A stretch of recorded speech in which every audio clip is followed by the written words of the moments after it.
it's all done. Look at that kale, beautiful greens, and the potatoes, and the Italian sausage all blended in there. And it's really creamy like it's supposed to be. Good job, Nay. I'm gonna try it soon. She cooks a lot of Filipino food, but this time she's not gonna be cooking Filipino food, but she's gonna be cooking her specialty, which is Zuppa Toscana. So, Nay, what are you, say hi, Nay. Hi, everybody. Good morning. Magandang umaga sa Pilipinas. Siguro naman po, kilala niyo ako. Kung tawagin po ako sa Binyan, Laguna, doon sa aming tirahan ay Nanay Tess. Nanay Tess. Lahat karamihan sa akin, Nanay Tess ang tawag. Ngayon, Marites. They call her Marites. Which they put a different meaning now with Marites. My real name is Marita. But she's not the Marites joke that's popular now. Ngayon lang po ako luluto ng hindi Filipino food. Dahil ito po ay kung tawagin ay Zuppa Toscana. Parang Italian soup ng Olive Garden. Ngayon, ito po ang aking mga sangkap. Ipapakita ko po sa inyo. Garlic. 2 spoon of garlic. At saka isang buong sibuyas po iyan na medium size. At saka isang kutsarang asin, 2 kutsarang panimpla, yung chicken bouillon. Tapos ito po ay kung tawagin ay chili flakes. Chili flakes. Ito naman ay isang kutsaritang paminta na durog. Tapos ito po ang ating special na Italian sausage.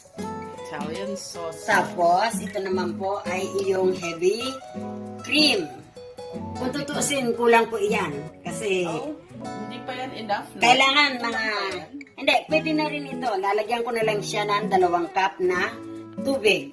Ito naman ang ating patatas. Iyan ay isang supot na patatas. Yung a lot of potatoes.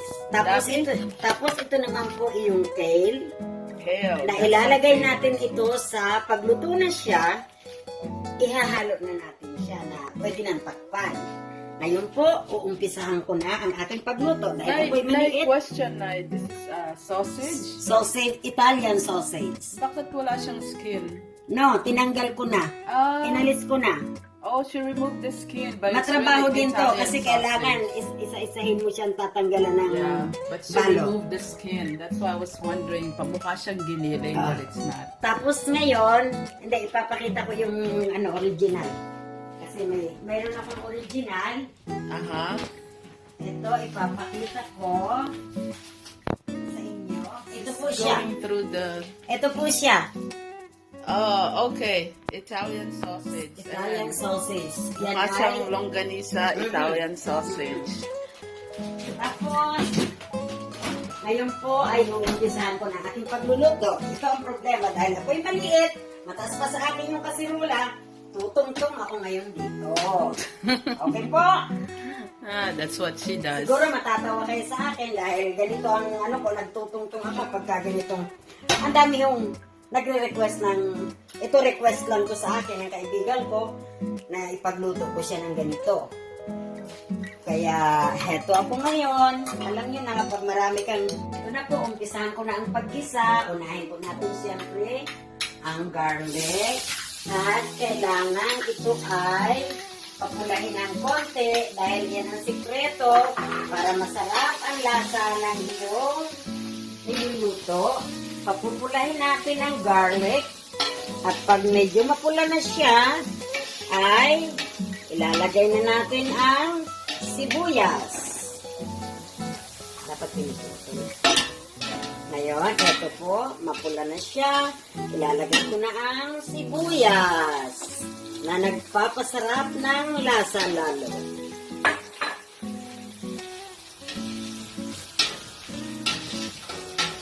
Taking out, my mom is on a stool because she couldn't reach the stove.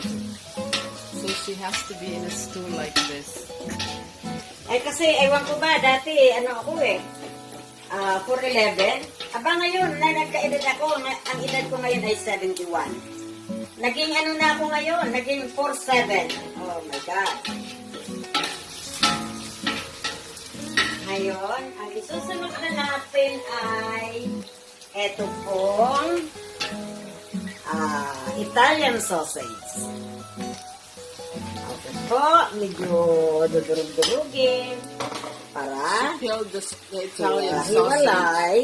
So the Italian sausage doesn't have any skin. Dinudurog-durog para maghiwalay sila. Okay po. At sana, ito po pag natikpan ninyo. Lahat ng nakatikim nito ay ang sarap pa paano. Binibigay ko naman ang ano nito, ang recipe sa kanila. Kung tutuusin, ito'y natutunan ko ito sa kaibigan ko. Nung nagluto siya nito, si Sister Beth, andun ako sa bahay. Sabi niya, gagawa ko ng Zuppa Toscana, yung Olive Garden na soup. Eh, tinignan ko lang kung paano siya nagluto. Eh, alam mo naman ako, mahilig magluto. Lahat ng natitikman ko, kahit nga sa restaurant, pag natikman ko nalasahan ko ipapractice ko yun, lulutuin ko. At nagiging successful naman. Yeah, I love this one too. Lasang Olive Garden. It's really good. Pero, alam nyo, minsan nga yung iba sasabihin, huwag ka ng luto dahil, siyempre, pero hindi, nag-i-enjoy yung akong magluto, magpakain ng tao.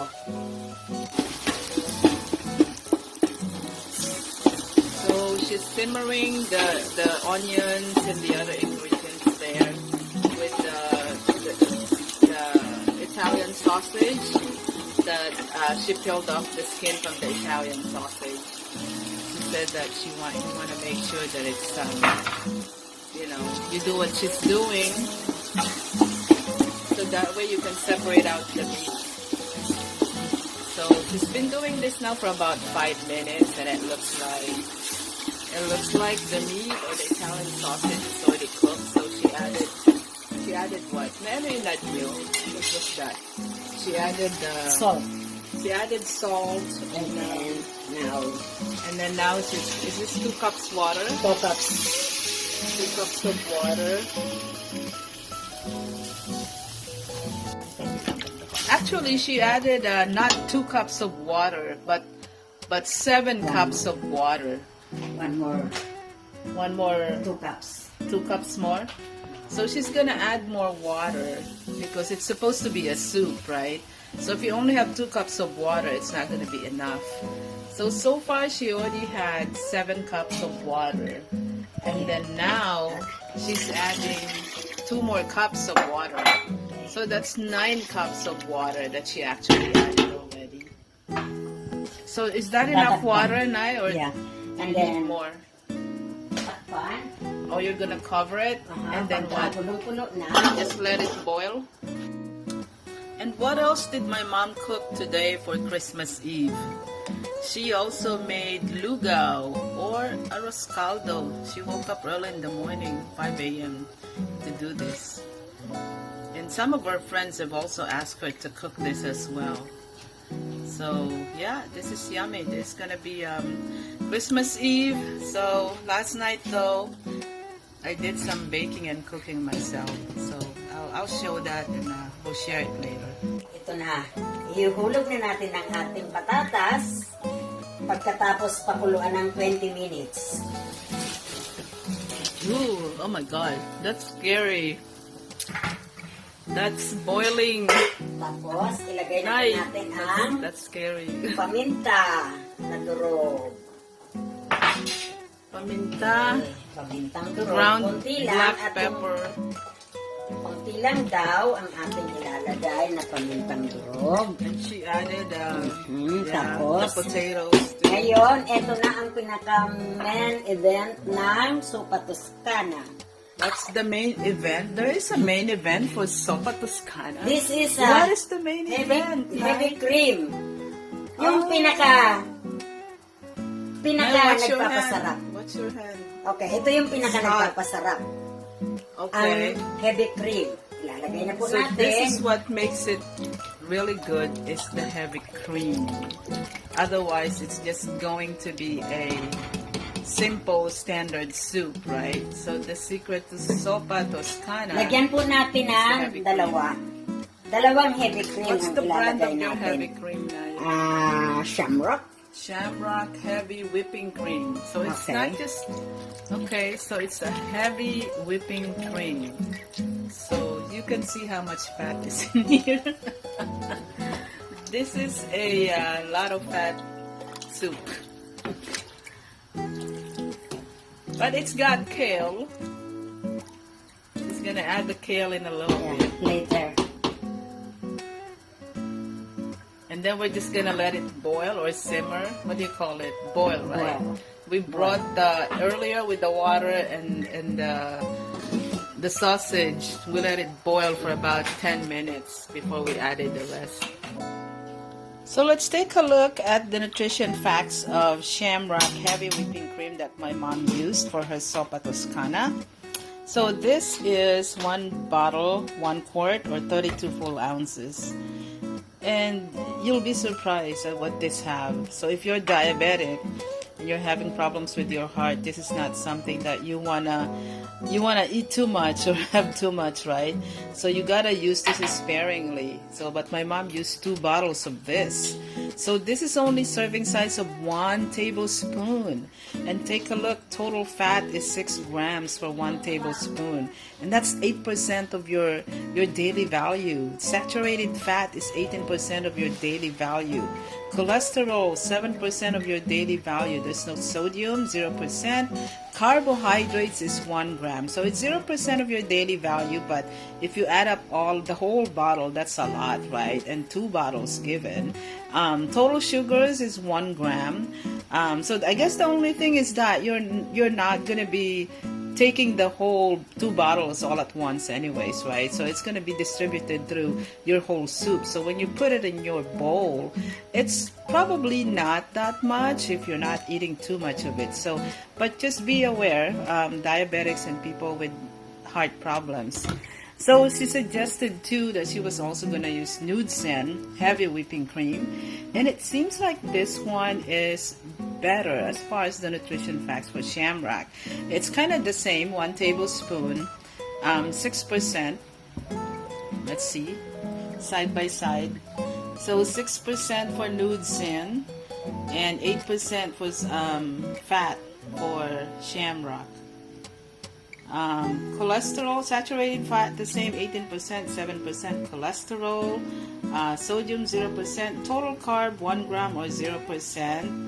So pretty much the same for both. Dietary fiber, 0 grams. Total sugar, the only thing is with Nude-Sen, the total sugar is 0 grams. So if you're diabetic, this might be a little better. Nude-Sen doesn't have sugar, and it also doesn't have, or both of them don't have any added sugar. So just be careful if you have problems again with your sugar, your cholesterol, and any heart problems there. So yeah, you gotta have this sparingly. Just a reminder. This is done. I'm gonna put the How many chili minutes did you flakes. boil? Maybe That's a while, 35 to 40 minutes. Now, this is the 30 chili minutes. flakes. Chili flakes. 35 minutes to 40. Oh. Now, I'm gonna put the kale. And then I'm gonna turn off the... See, this is done. It's because of the potato takes a while to soften up.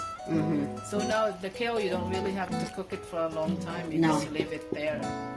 So this is done, Nay? Yeah, this is done. Wow, it looks good. Okay.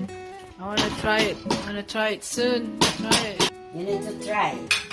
Yeah, I'll try it. I'm sure it's good. Especially with that kale. Oh, wow. It looks delicious. Delicioso. Tama na. Yeah, Nay, that's a lot. I just want to try it. I'm not really hungry, but I might finish it off, even though I'm not hungry. Because it looks really good. Oh. This is Olive Garden Zuppa Toscana. Toscana. But without paying for it, of course. So let's see. Oh, somebody's phone is ringing. Oh, this looks so yummy, Nay. Oh, Try it. look at all the greens, the kale, the creamy This is sauce, Indian the creamy Taiwanese, it's soup, and Italian sausage. Let me try it. Look, I have my little angel in the kitchen in the background right there. My little angel in the kitchen. So I'm gonna go ahead and try it. Let's see. Let me try the Italian sausage first.